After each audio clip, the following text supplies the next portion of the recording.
Good morning, Jillian Wisborg here. We're going to be getting into the conversation about adaptogens. Adaptogens being the herbs to help cope with stress, uniquely for your system.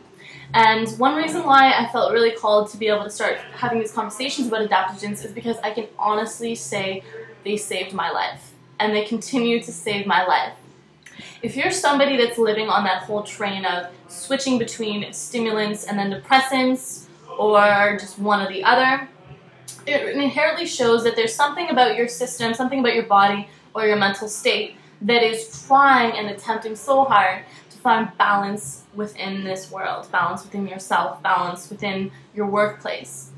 And what I find really fascinating and unique about these herbs, which are classified as adaptogens, is that they really help to adjust your hormonal system, adjust your endocrine system to many, many stress factors. From the definition, Israel Breckham in 1968, so he was discovering that as a whole, they're phenomenal. They have this ability to have bidirectional activity, meaning that if you are hyper, they bring you to a state of calm. If you are lethargic, they can bring you to a state of feeling active again. And part of the beauty of this is that they're much safer often than many other herbs to be able to use in higher amounts for a longer period of time. Now, something really unique about these herbs is that they've actually baffled pharmacists, baffled pharmacologists, baffled scientists and researchers. What is going on? You're saying that something that you can take internally may drive your energy up if you need it, or it will bring you back down if you need to rest more? That's so unique. That's so phenomenal. What's going on? You mean that there's plants that exist on this planet to help us reshape our world, reshape our reality in the way where we need most? Whew! It's like a best friend to me, you know? So I want you to encourage you to stay tuned for the next series of our chapters. There's a lot to be said about these herbs, and there's many different types that have been around.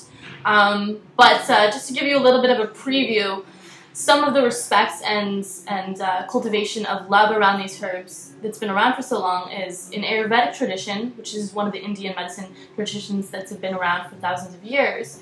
They call these herbs rasayanas. Now, rasayana literally means essence of life. So, if you can relate to that for a second. Whew! Essence of life. That's saying something. That's magical. That's pretty something. And in Chinese medicine, oftentimes they're really known as tonic herbs. Now, Western medicine, we just call them often just adaptogens. So with these three major systems that have their roots in herbology, and there's others too, but I'm just gonna, for the sake of today, speak about Ayurveda, TCM, and Western medicine.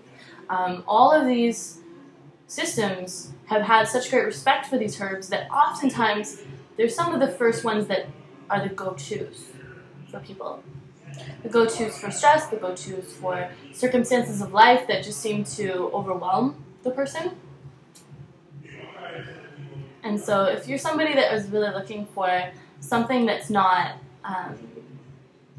nicotine, cigarettes, going to excesses of substances to be able to feel a certain way, then I would highly recommend that you stay tuned and get a little bit more into the investigation of these herbs. So stay tuned, subscribe to my channel, and continue to share the word that there's something out there that is there to help.